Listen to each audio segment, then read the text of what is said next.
Hello and welcome to Noni, Yanga's flagship talk show where we discuss all the hot topics. Today we look at the latest social media uproar of blackfishing, and later we discuss the effects of gentrification in inner city London. Joining me today are two of Noni's favourites, social media star Esther Falana and presenter Monica Lee. Thanks for taking time out to join us once again.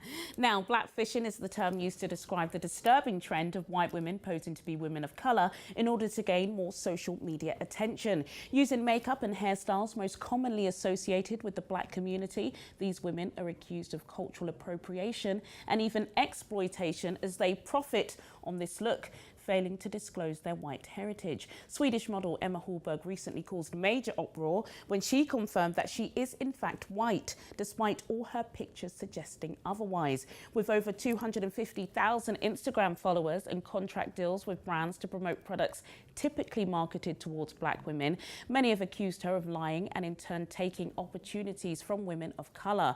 Some even consider this to be the equivalent of a modern-day blackface, as it capitalises off the looks of historically oppressed groups by people from more privileged background. Is blackfishing another example of cultural exploitation? Monica, what do you think? I've seen Emma. We're going to show our viewers pictures of her off the screen. She's stunning, by the way. She is absolutely beautiful, but there's no way somebody would see her and think that she was a white Swedish girl. And it's not just her. We can talk about Iggy Azalea. We can kind of talk about the Jenner Kardashians. Some even would say Ariana Grande. But let's talk really specifically about blackfishing in general and white women. Why are they coming for our sisters? I just think it's absolutely, to me personally, I feel like it's vile. I don't, yeah, it is vile. Like, why do you feel like it's acceptable to be able to kind of create this false pretense and then say, like, making people feel that you're racially ambiguous? Because we know that she isn't black, but it's a bit confusing. Are you mixed race? What are you? And you're actually utilising that opportunity and monetizing off of your physique, which is not real. In a sense, so I don't agree with it. I feel like it's distasteful, and also I just feel like it's literally just a smack in the face. Why? Just be honest. Yeah, what do you think about it, Esther? To me, it doesn't personally offend me, but when I see white girls doing this, I almost feel sorry for them. I'm like, what do you want? You want the oppression? You want, you want to be put down for jobs? What exactly do you want to be? Because it's not that easy being a sister, my darling. Exactly. Do you know it is? As you said, so rightly said, it doesn't personally affect me, you know. But obviously, before we went live, we were having a little chit chat. When I discovered that people are actually capitalising on it, that's when I'm like, okay, all right, now you're making money. Yeah. And obviously, I saw the picture of Emma. What's her name? Emma Hallberg. Yeah. And what's the first thing I said? Is she not mixed race? Yes. Do you know? And so, because I didn't when it was trending, because I'm not really on Twitter as much, I didn't really see much about it. I think I saw something briefly on one of the blogs, but then now I'm looking at her pictures. I can see where a lot of black women will become frustrated, because it's almost like, girl, you don't know what we've gone through to be who we are. So you're now using this and, trying to make money from being black and not claiming. I think as well, you said something so rightly, so important, that people are not claiming where they are really from. People are falsely claiming, themselves. People are falsely claiming themselves as black when really you're white. It's true, because the cultural appropriation, it has become a buzzword. It was before like a academic term. Now you see it all over black Twitter. And I've done interviews with several people, even people like Akala, who's like, no, it's not cultural appropriation if you're wearing dreads or if you're wearing cane rows. It's when you're trying to act like you're somebody you're not, or trying to say that this belongs to me when it doesn't belong to me. And that's the thing, she is taking coin. So even if we look at somebody like Iggy Azalea, who has completely changed her whole image. You'd never think that she was a young girl from Australia who kind of came to Hollywood to make it. Iggy blows me away. I look at her and I think, rah. Like, I actually thought she was a black, like, you know when I say black, I'm saying I classify someone that's mixed race black. Yes. Exactly. Obama is black. Exactly. So I thought she was a black girl. Then when I found out, you hear her voice, you think, nah, wait, that don't sound quite familiar. Like, where are you from, girl? And it's like, I feel like, but at the same time, I'm happy to see that people are proud to want to be us. Do you understand? Because back in the day, the struggle was real. People didn't want to, we never got acknowledged. We got thrown at the backs. So now to see people that used to throw us at the backseat want to now be like us, Like, girl, okay. The thing is, the only time that I find anything acceptable is when you're paying homage or you're actually appreciating. Okay, yeah. And what most of these people are doing, they're disregarding black people on a whole. Do you know what I mean? They're not saying, you know what, I'm wearing this hairstyle because I absolutely love the hairstyle. I've been inspired by X, Y, Z. They're literally just taking something that's popular at the moment, and which I feel like is really annoying, that they kind of get involved into a popular culture, take what they think makes sense and what they like, and they disregard everything else. I can't go home and wipe off my makeup and be like, I no longer want to be white, no longer want to be black, sorry. Like, I can't do that. Do you know what I mean? And they're not dealing with all the press that we have to go through. And they're not taking on the burden of a black woman. What they're doing is they're just capitalising on the good things that they're able to kind of gather from it. So you plump in your lips and you're doing their hairstyles. Then you're making these young women thinking that is what beauty is. But you know, it's just to be not biased. real. I also have to be quite biased. At the same time, though, as black women, we've also done things that could be classified as more European. Like, for example, when we wear weave extensions, you know, We're not when pretending to be. we're not European. We're not pretending, but a lot of women they could turn around and say, but we're doing the same thing. You're totally right, but I think when you're a minority community, and again, you know, we're not a minority in the world, but we're a minority in the West. When you're a minority community, it's easy for you to be more oppressed, isn't it? If you're a small percentage of a population, you want to wear a wig or a weave, who are you actually offending? But when you're taking, you know, coins from people, and it's not just when it comes to that coin.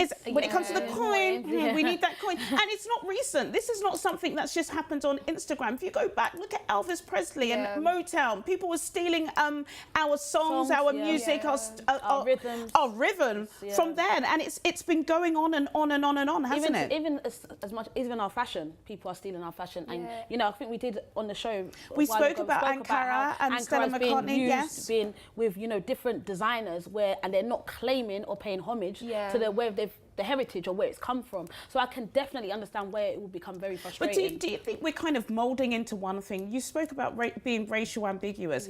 Do you think even blacks are being racial ambiguous? If you look at somebody like Nicki Minaj, even if you look at Jennifer Lopez, Beyonce on some days, lots of women are starting to look like one thing, aren't they? They've got that tone in their hair, they've got the figure, they've got that skin tone. So is it fair to just blame white women when it's kind of like an urban thing, isn't it? Yes. I agree with that. You see, when it comes to, like, obviously, like, racially ambiguous, and I feel like persona has a lot to do with it, and someone being able to identify with who they are. So when you see these young girls doing these black fashion, or these women doing the black fashion, majority of the time they're actually undertaking persona of a black woman, or they're acting, and that's where the problem is. It's that you're not just saying I'm tanning because I like to be a darker shade, or do you know what I mean? They're actually trying to be involved be a part of a whole new culture. which is not theirs, and they're not actually being able to kind of show the respect or pay the homage. And how can you pay homage to a whole black community when you're not? But this is a big thing at the moment, isn't it? Because even if, you know, Zizi was on the show, shout out to Zizi. She talks about that kind of light skin privilege. So it's not even a white skin thing anymore, is it? It's kind of this light skin, this look that everybody is trying to be and portray. And where do you think that comes from? Social media. Really? I think the media plays a big part in moulding and moulding our images to what we believe should be perfect. And I feel like that's where we're going wrong. I feel like, you know, it's okay to have a big nose. You know, it's okay to be dark skinned. I remember growing up, I didn't like being dark skinned because I wasn't embraced for my tone. People used to look down on me being too dark. Do you understand? But now, you know, you're getting people embraced. You know, that's why I love Zizi. I shout her, I love her. She's always... She gets a lot of backlash, doesn't she? Yeah, because you know why? I guess from an outsider's perspective, because I've spoken to other people, I speak to a lot of men about, you know, why she gets a lot of backlash, and I feel like it's because it's such a fine line between being supportive of black women and wanting pro-black and pro-dark skin, but then coming across a bit bitter. Do you understand? Or coming across a bit. I don't think she's a bit bitter. People just don't like honesty. No, I think I agree with that as well. I don't think she's bitter in any way, but I feel like for the men looking in, it comes across like, okay, do you know what? You're pro-black women, but at the same time you're always bringing down light-skinned women Yes. and saying, why can't we all just kind of be equal? If a man has a can never preference, be equal. we can never be because we've always been oppressed. And that's right, the problem. Exactly. And I feel like, especially when it comes to skin tone, it's way before social media. Social media is just enhancing it. From slavery back in the days, only if you was of a lighter shade and lighter skin tone, you were able to stay in a house. And if you weren't, you would have to be out outside, there picking cottons. Do you But know what I mean? I've got to say, Emma, she gave an interview to a magazine and she says she's been accused of doing several things, which she does do, but she says it makes her sad that she's offended people. Her goal and her intention is to look like herself and share makeup tips and not look like black women. So clearly she knows she's offended the people that are mainly targeted. Do you not feel that sometimes these women are just absolutely biased? They actually don't know that it's... Oh my God, they know. But go on, what do you mean? Go on. What I'm saying is that, okay, look, she's just said that how I'm just trying to be myself. Yeah. Obviously, psychologically,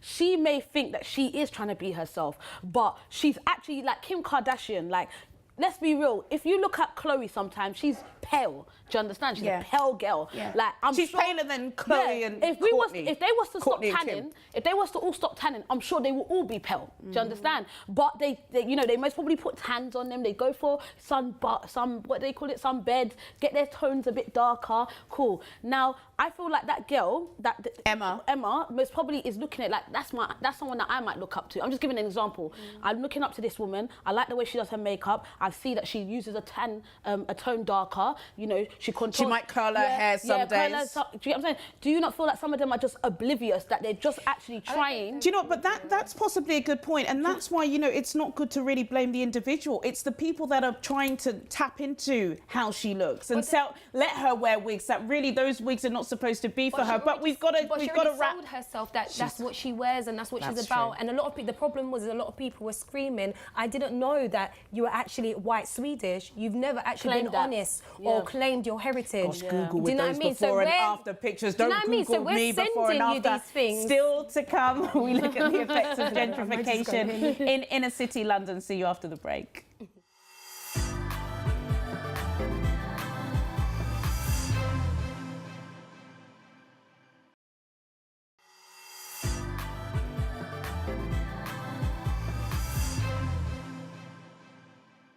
Welcome back. Now, gentrification is used to describe the process of renovating and improving a house or district so that it conforms to middle-class standards. Residents on lower incomes are being priced out of their hometowns by the arrival of middle-class or wealthier people as rent and house prices increase. Over the years, areas such as Brixton, Hackney and Camden, those typically known to be heavily populated by ethnic minorities, have been subjected to the process of gentrification. And whilst it appears to be a simple and innocent process of building up rundown areas, it's suggested that there's an ulterior motive behind doing so. Many believe gentrification to be a race issue and a purposeful act of attempting to get rid of ethnic minorities from these areas. We're from the same area, kind of, East London, and I've got to say, I came out of the Jubilee line yesterday, Canning Town. Didn't recognise it. I can't. Sometimes as well, if you're on the run, you know, the school run or you're dashing to work, you don't realise, you see that there's a building site, and then all of a sudden, when you've got a few seconds or you're waiting for an Uber and you look up, you're like, oh my God. It's become a city. And who lives there? You're like, kind of like, oh my God, and people are living there. I can see lights on. I can see these kind of clear windows.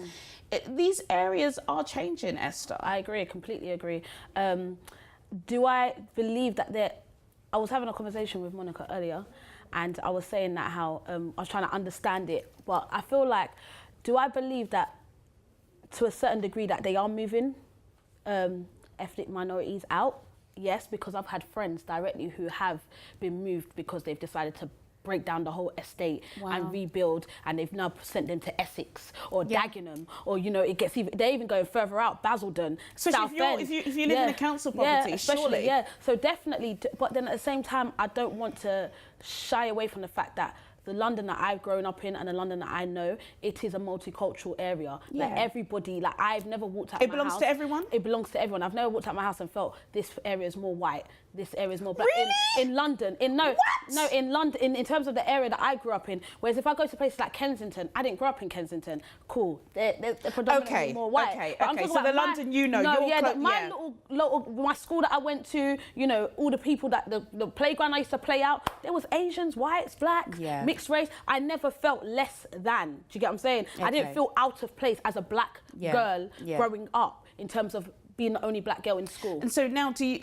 but when you go back to those places, does it still feel like the same area? It doesn't feel like the same area. Okay. Now. Things have changed, and I feel like it's right. Like they're breaking down old flats, they're building new flats which are not even affordable, and of course for the ethnic minorities that can't afford that, don't make as much money, unfortunately they're kind of forced to leave forced to go out, and so then you now have people that are capitalizing, you know, and moving in, who are rich, you know, have got the money, you know, can afford to pay, you know, £300-400 a week on rent, moving in there. Like I live in a building which is brand new, and in my building I see a lot of, you know, white women, rich white women, rich white men. There's Bentleys and, you know, stuff like that. I didn't grow up around that when I was growing up. No, I completely understand, and lots of our viewers will as well. Monica, where did you grow up in London, and how was your London change? I grew up in Brixton, Streatham, Southwest London. Totally gentrified. Number 1 or 2 at the list. East Londoner? No, I moved after, like during uni times I moved. So I personally feel like gentrification is harmful. Very, very, very harmful. It's doing more bad than good. Really? And what we need to understand is that they're saying it's a middle class. There's 3 tiers of how society is structured. You've got working class, the middle class, and upper class. There's a reason why the middle class cannot afford the upper class housing. So what they're doing is they come into low-income households or low-income areas and literally forcing people either directly or indirectly and displacing them to somewhere else. And I feel like that's not fair. The main reason why majority of these ethnic minorities are placed there is because they do not have the means and the funds to be able to own their homes. So then you're going to come in, purchase. It was a lot of councils actually, really, that used to place people in those areas where they had people that spoke similar languages. So you have like the first wave of migration, second wave migration coming over, and then you force us to Notting Hill. Do you know what I mean? During the Windrush, you forced us to Notting Hill. That was an area which was very not developed, and that way you see a lot of Caribbean. And then afterwards, you're like, okay, no, we don't want you here no more because we want to redevelop it and we want to make London a city for the rich. And I think people need to understand in the next 10 years, the reason why they're taking away everyone that has low incomes or everything, because they do not want anyone or poverty to ever be involved when it comes to London. Look at Dubai. They're creating a new city, and then what you're doing is pushing everyone out. These times you asked us to come over. Do you think as well it can ostracize, especially, got to talk about our young black youths, the black guys, the black girls, where they just kind of feel a total disconnect from where they grew up, and then there starts to be envy and jealousy, and it does lead sometimes to crime. I agree with that. I feel like it's leading to a lot of like emotional distress and, like you said, detachment as well. Like imagine being able to feel a part of a community, and all of a sudden I have to go further out to even buy all-purpose seasoning because there's no longer. Because there's no longer African shop around the corner. Do you know what I mean? And then like Brixton Market, like I know they've been talking for time that they want to like knock down Brixton Market and build something else. And I'm like, but Brixton Market was the home of me feeling like I'm away from home, but I'm actually at home because I'm from a Caribbean descent. I'm from Jamaica. I can go down the road and know that I can pick up my cowfoot and my chicken and my jerk seasoning. And now it's like I have to double think. And now what's happening now is that these small business, their prices are heisting up. So whilst their prices are heisting up, now my season and my way of living and surviving is also going to increase. But what about the high street though? Don't you like your high street renovated? I don't like going down and seeing, you know, a betting shop, a pub, a 99p store, a betting shop, a pub, a 99p store. I want to see something nice. I would like to have a John Lewis in my area or a Waitrose. No? Well, the thing is that they need to start, what they're doing is that they're literally taking everything out and putting new buildings and putting these Tesco's and Sainsbury's, but they're not developing maybe areas where we could just maybe start investing in areas. They're not investing. What they're doing is they're literally plotting your Sainsbury's, all your big, fantastic, flamboyant cafes and everything, but what about other people that can't afford it? There needs to be some sort of control. For example, going off of what you've just said, like Rathbone Market in Canning Town, that was my mum's, that was my grandma's local. Like she used to, she found comfort in going to Rathbone Market, buying, you know, giving out stuff to charity, watching people sell it, even just mingling with her. That area's totally changed. Mingling with her, like her neighbours, like that used to go out there. That was my grandma's spot, and I felt like a lot of pensioners found comfort in going there. And now, I remember when there was when they said they were going to redevelop, and a lot of people said, what's going to happen to the market? You know, because that is our community. That's what makes Canning Town home. Like now you go there and I don't recognise it. You've got a Saver Saves there. They've got all these little corner shops, and it just doesn't feel. So I feel like they are removing, by redeveloping all these areas, they're removing our core culture. Yeah, that's you know, really that's important. out of it. It does remove an element of community, but what about aspiration? A lot of us, you know, we grew up in council homes, council houses, and yeah, to stay in, if you want to stay in that area, and if you love that area, you're going to have to buy, or you're going to be having to pay. You said £400 a week, more like £800-900 a week in Stratford. Does that not make you want to, you know, have a good job and try and say, do you know, I want to stay in my local area, so therefore I'm going to try and, you know, achieve more and get more? Can it not have that element? The thing is that I think we all need to kind of like understand that we don't live like a meritocracy society. Not everyone can work hard to attain certain things. Not everyone's given the same opportunities. Not everyone has the same net worth. So it's one of those things that you just need to control it. Like, just because this person can't afford this means doesn't mean that you have to displace them somewhere all over the world just because. Do you know, I don't feel like it's fair. And what can happen is that maybe the government or local housing, they can start developing or maybe investing a bit into the community, and then you can still have all these new Sainsbury's and all these new cast coming in, but there needs to be a balance. But gentrification will never be a balance, because you've got the middle class coming in and taking and making things to be to their taste. Yes. They don't care about anyone else. They can't afford to live with the upper class lifestyle. That's why they come into these low taking what's ours. We're sick of that, aren't we? We're sick of that. Do you know what I mean? Brixton, I can't walk, like, I don't even feel safe. Let me just say, we've got to wrap, ladies, but I would love a gaff in Brixton. I must say, middle class or not. That's it from me, Juliana Olayinka, and my fabulous guests, Esther Falana and Monica Lee. Don't forget, guys, Nonny's now online. Wherever you are in the world, go to www.yangatv.com to check out every single episode. Join me next time for more Nonny Chat. Goodbye.